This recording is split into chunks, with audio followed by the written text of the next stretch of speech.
Aloha guys, this is my new podcast, MauiCast, my YouTube channel, and I'm having a very good receptivity from my followers and everybody else. Please subscribe, leave a like, a comment, and today I have an honor to have a chat with the one and only Luis Heredia. Woo! All right. I am, first of all, I am very honored to be able to help you. I am very happy to be your friend, your supporter from day one since you got to the island. I believe that you are a very committed, talent, devoted member of our community and a jiu-jitsu teacher and a practitioner, pretty much. So thank you for putting together one more platform so we can reach out as many people as possible and talk story. Talk story, that's the best thing I want to do in this podcast. And learn more. I've been learning a lot.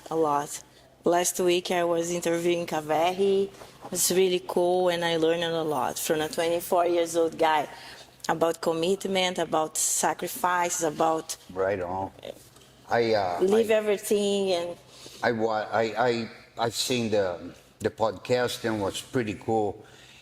Yeah, he is a very, very, very talented, committed kid.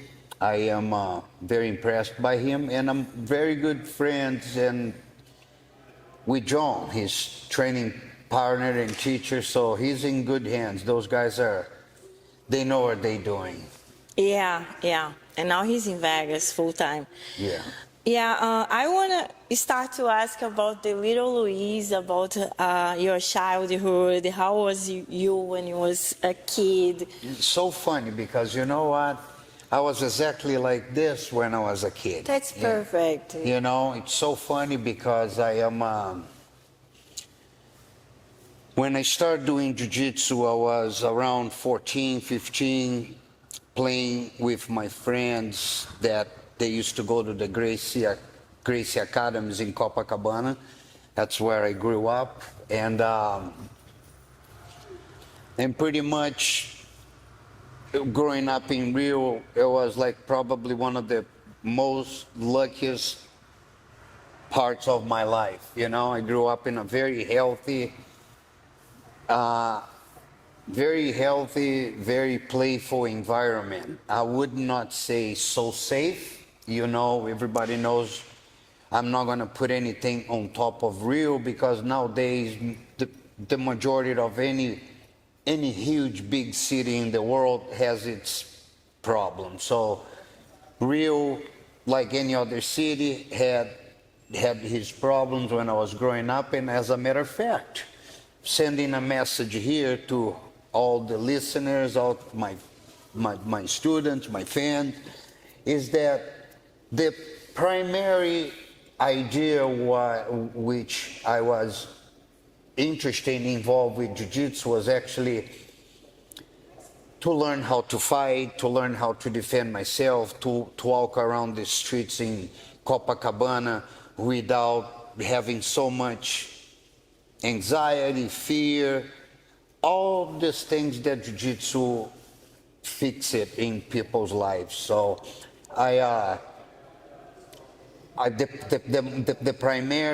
the main reason why I started doing jiu-jitsu was really to learn how to defend myself, which back in the day, self-defense was really big part of the curriculum of the Gracie Academies. You know, still in some of them, still to this day. And in honor of my life, what self-defense done for me, it really helped me to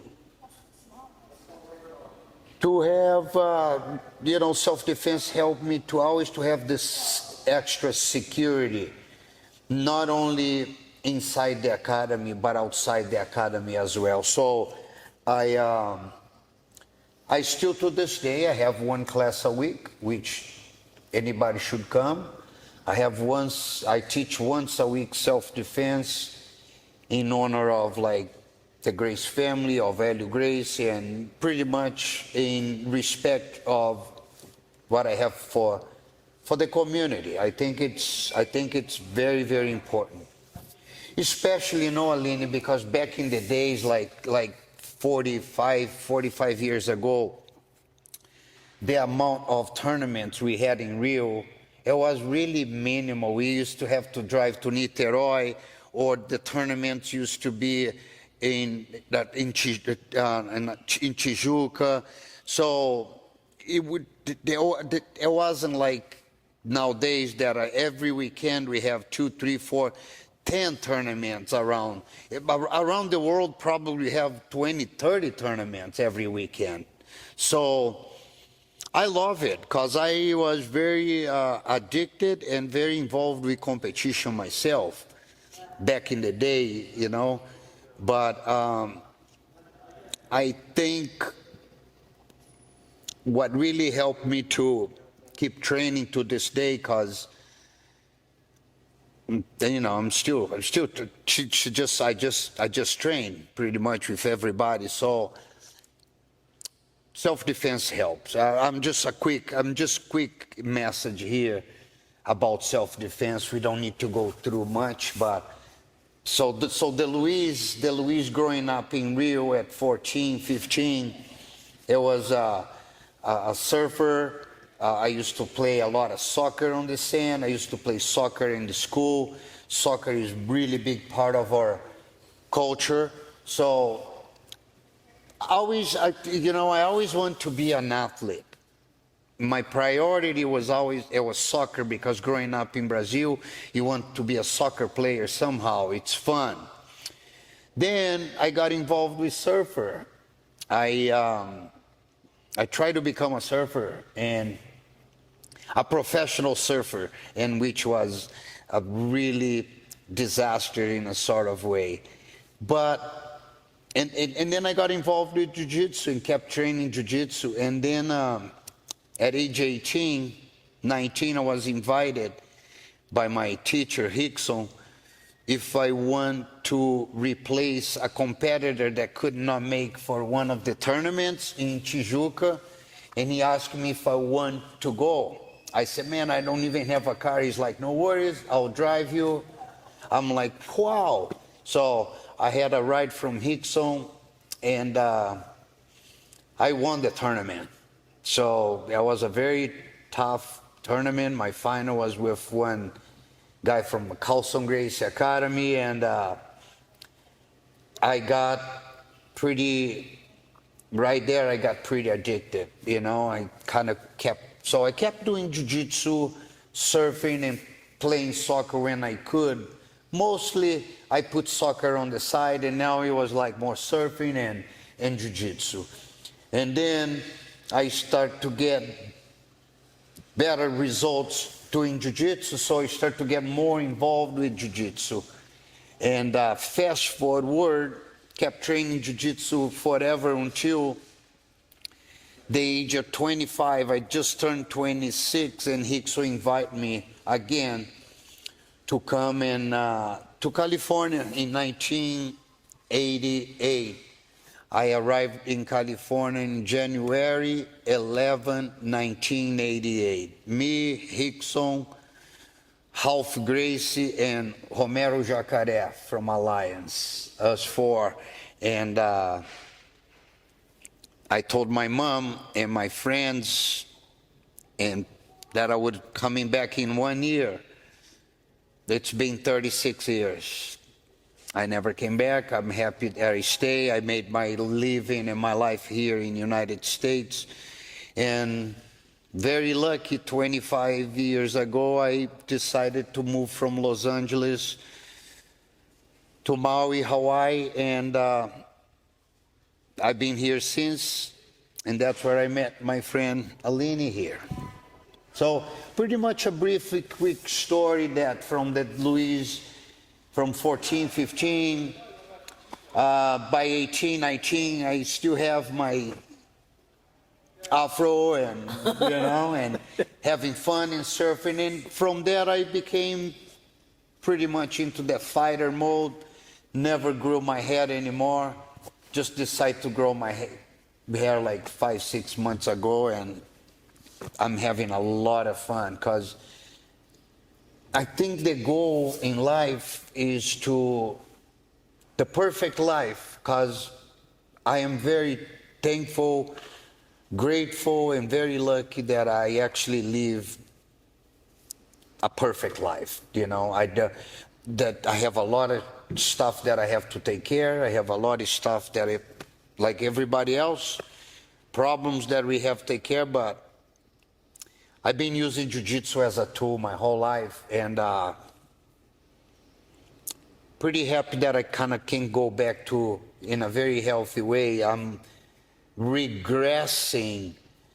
I don't know if I can try to make people understand this part of like so fun that I'm healthy enough that I'm feeling like my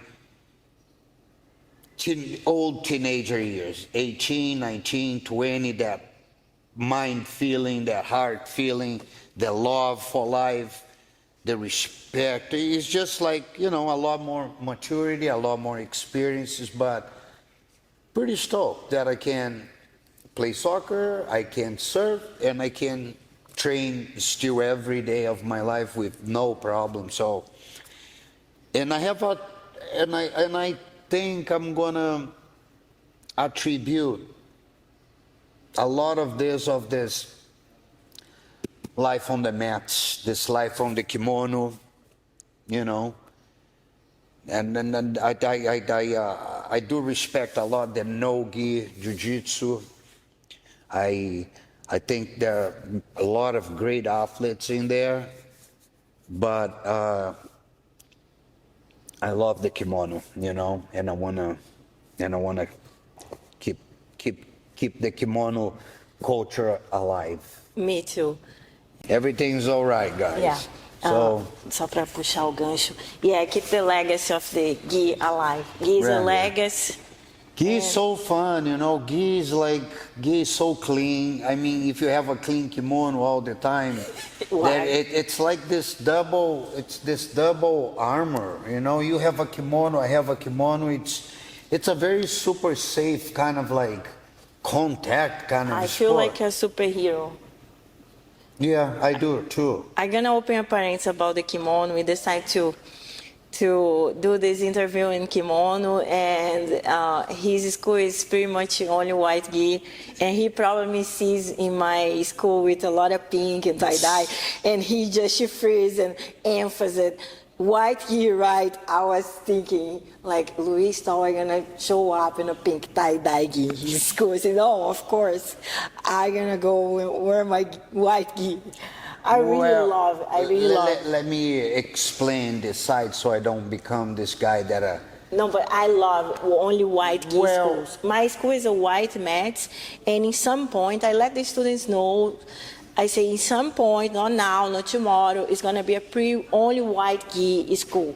I try to open as much more flexible I can to show my work, to engage people, and with the time, I want to put more classic culture. Yeah, But that's the idea.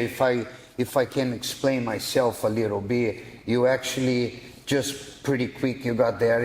It becomes more classic.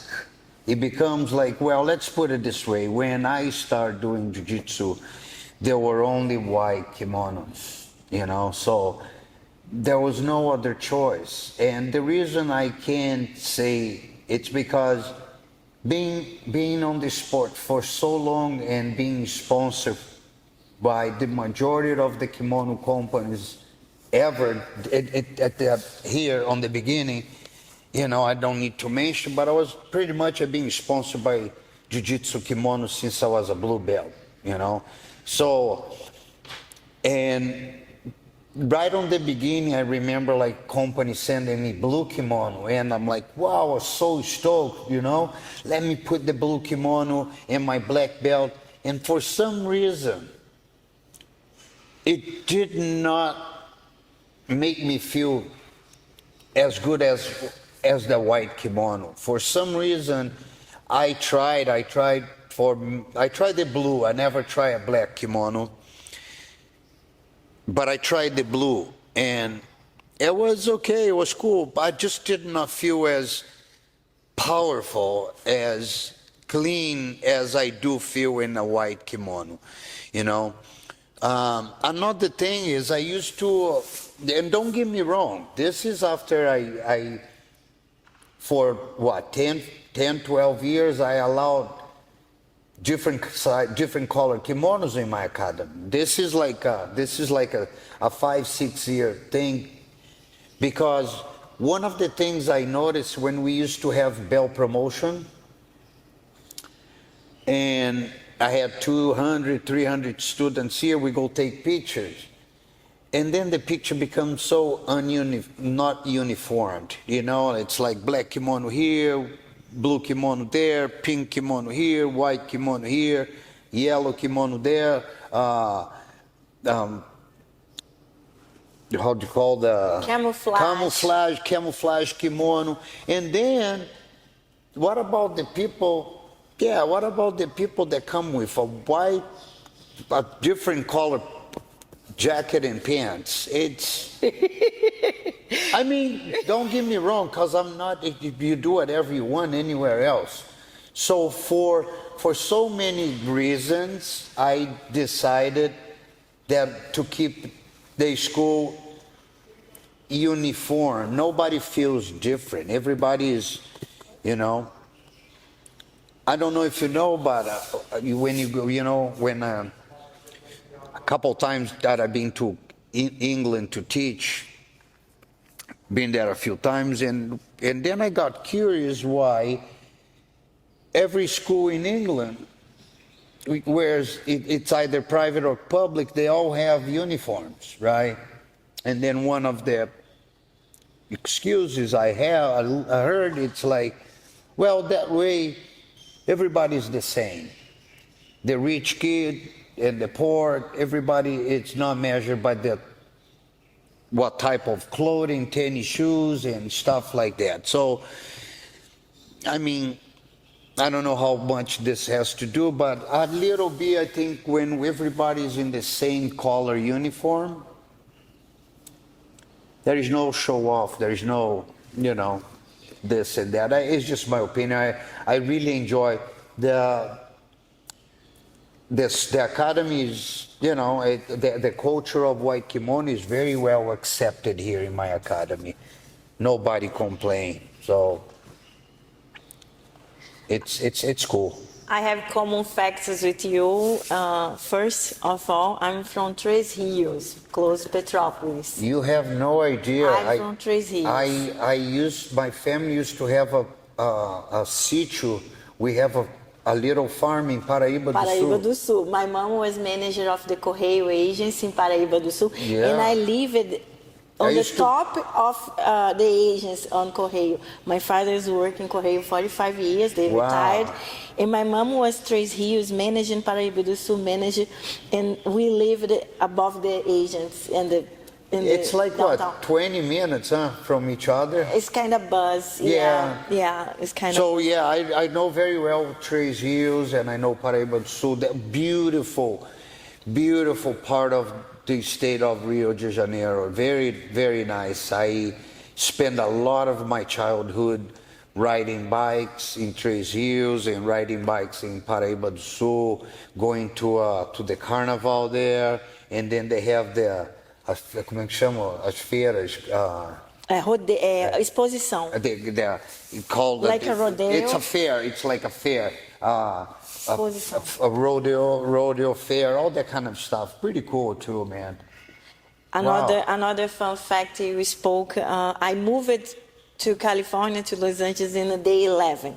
I proper choose this day because spirituality is a very strong day. When I moved to LA, it was day 11. I left Pittsburgh. I was married in Pittsburgh, and I left. Like, I drove with my stuff and knew I'm gonna stay 3 days on the road. I figured out how I'm gonna get LA on day 11. Right. I lived in LA before here, like you, and I arrived in day 11. I have a question from my student Colleen, my purple belt. Actually, I promoted her after 12 years on the blue belt.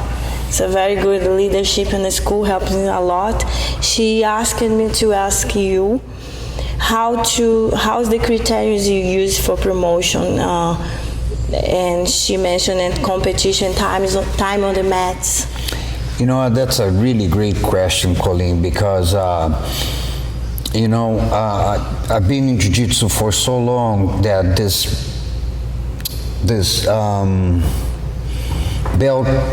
belt promotion day system, it changed a lot. You know, for instance, I try to make it super cool and happy. It's a big party in the school, and I use my criteria. I use half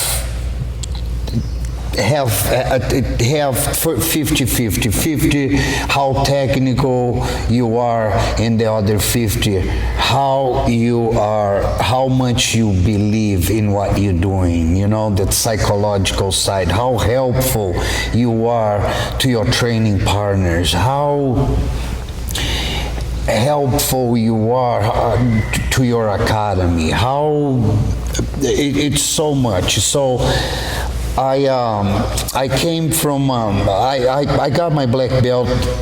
I finished my training. My teacher threw the belt in the mats and said, "Congratulations." That was very unique because nowadays everybody has a party when you got a belt, especially a black belt. So I think my criteria coming from so many different systems, and I remember working for the Rickson Gracie Federation, and I used to go all over the world doing testing and exams. It was exams. It was pretty cool and stuff, but it's not really my style, to be very honest. So there is a lot of systems that they go by,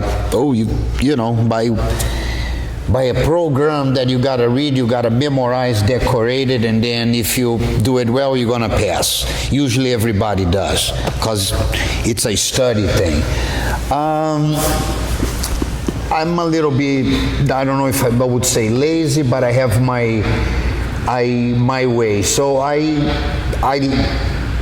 analyze the students' commitment, help, understanding, and that I use that as a criteria for the next belt, you know. So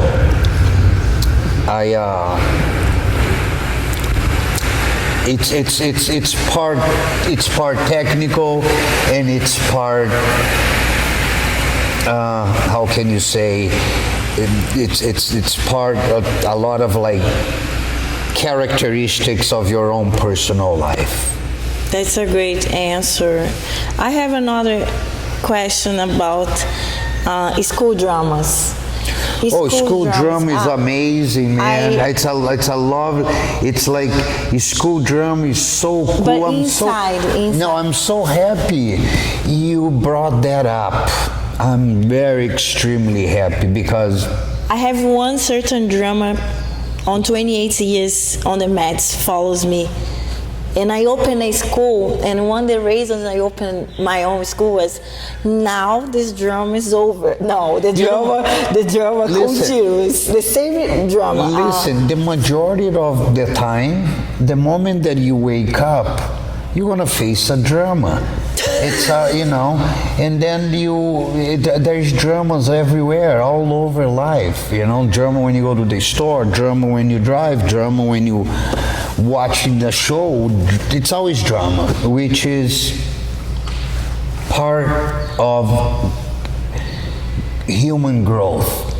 You need the drama to make decisions. You need the drama to understand what you're dealing with. So the drama is necessary. And I'm funny because this is so super cool. Now, like a couple days ago, like 4 or 5 days ago, I was driving and I was analyzing my competition, which is, it's just a form of me to say I don't believe I have competition, I don't care. But what I'm saying is that bunch of new jiu-jitsu schools, since I opened Maui Jiu-Jitsu, being the first one, being one of the very first jiu-jitsu schools in this island, I was attracting lots of people. And attention. And I was attracting a lot of wrong people. You know? Yes.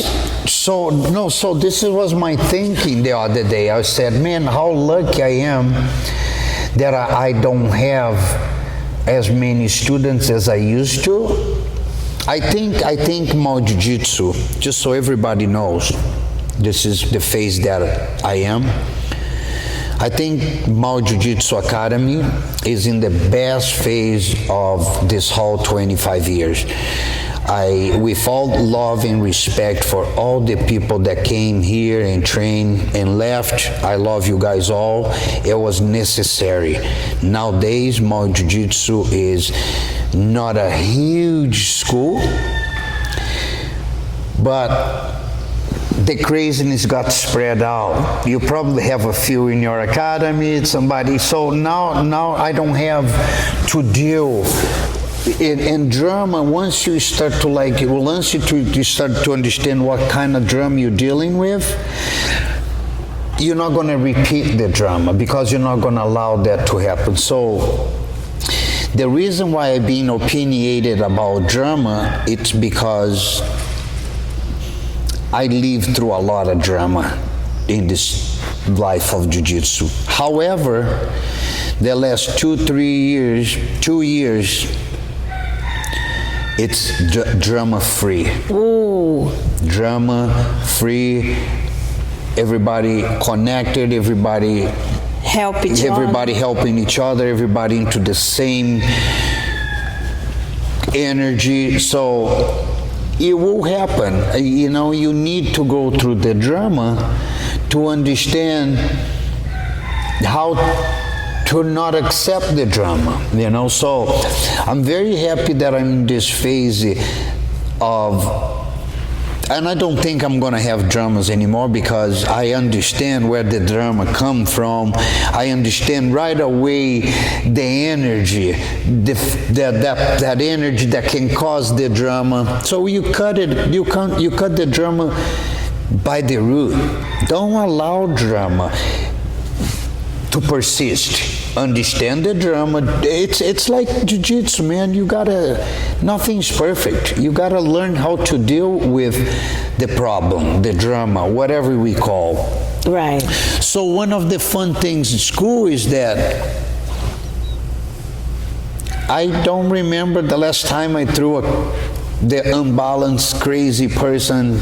I don't throw nobody out. I ask them to leave, right, if they don't fit the energy. But drama free, good, and learn how to deal. It's part of the process, you know. Got it.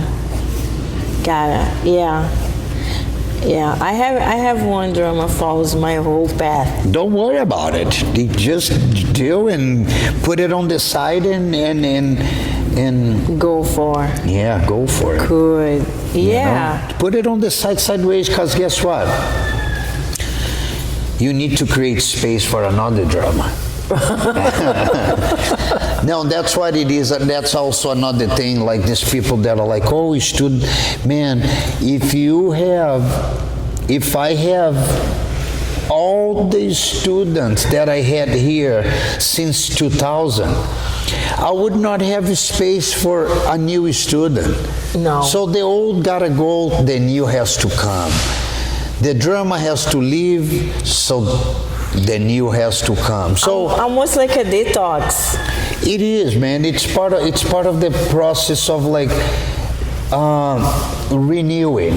Did you face some situation, you have a really great student, but someone related is the problem, like a wife of a guy, jealous, things like that? You really appreciate the student, but you have to tolerate the extra pack combo because makes sense to this question. Like, Oh, it completely makes sense. It's like I said, but then your question, it's almost that it's you bringing that question same as home. You're trying to tolerate something just because that person is a little bit extra friend or a spouse or a brother or a sister, and you need to. No, people have to understand the system.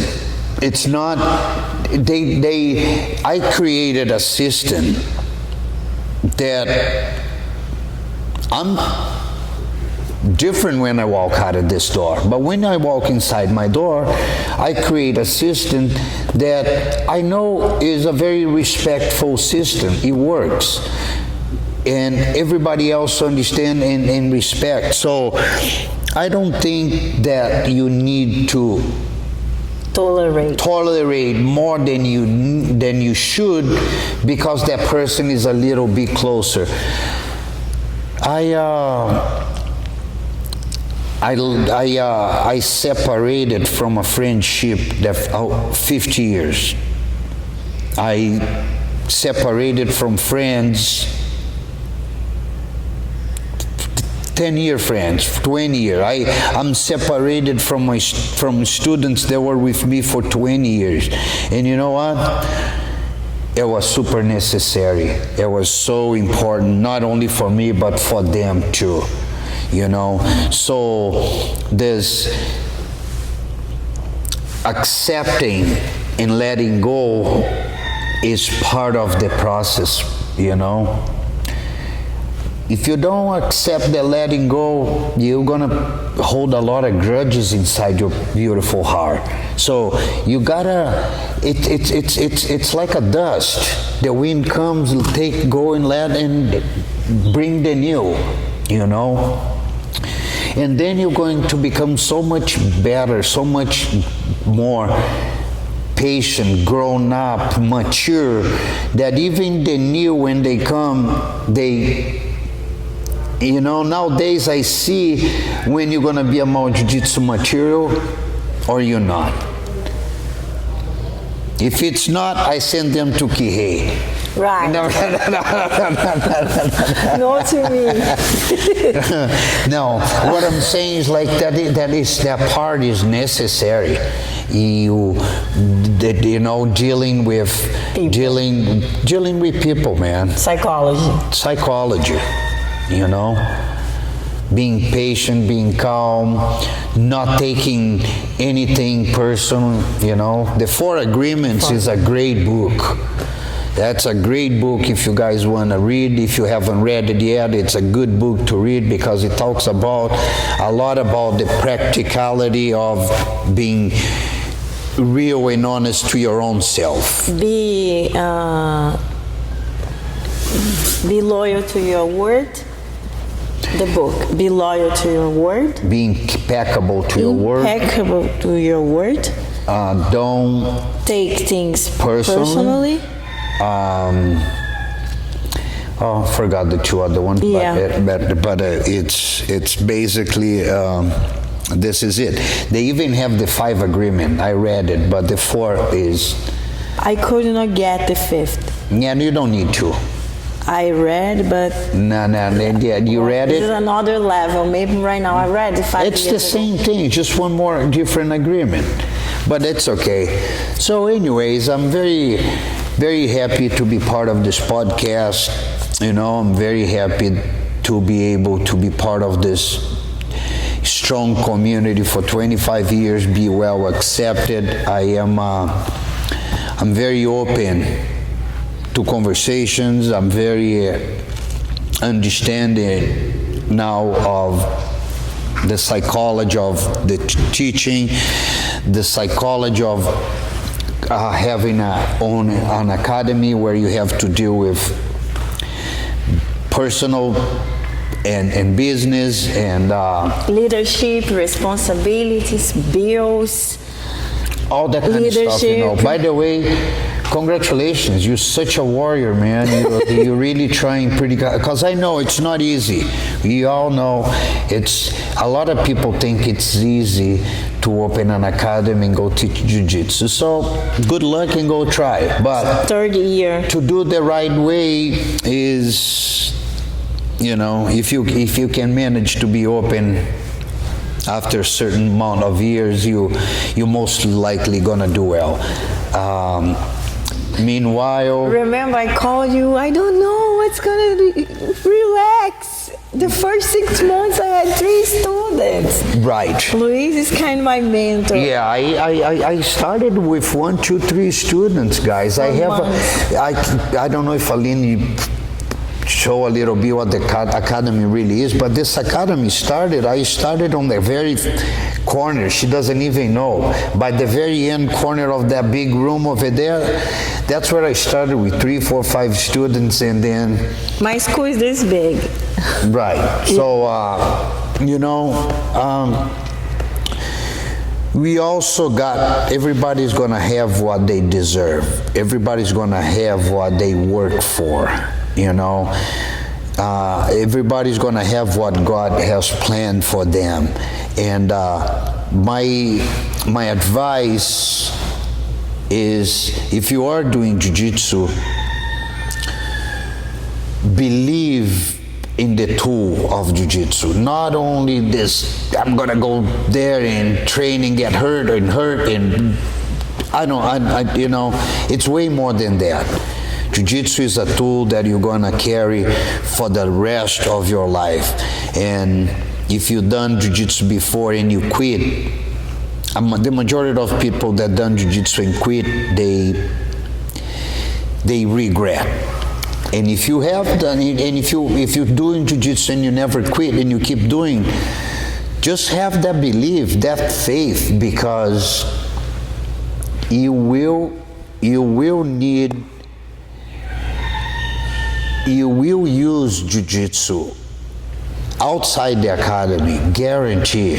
It's either talking to somebody, either when you're driving, either when you're dealing with something, either you want under pressure, or you name it. But just to say, he's not saying you're gonna fight jiu-jitsu outside the school. He says he's gonna use the mind, strength, thoughts. You're gonna use the mental technology jiu-jitsu provides you for you navigating your life in a better way.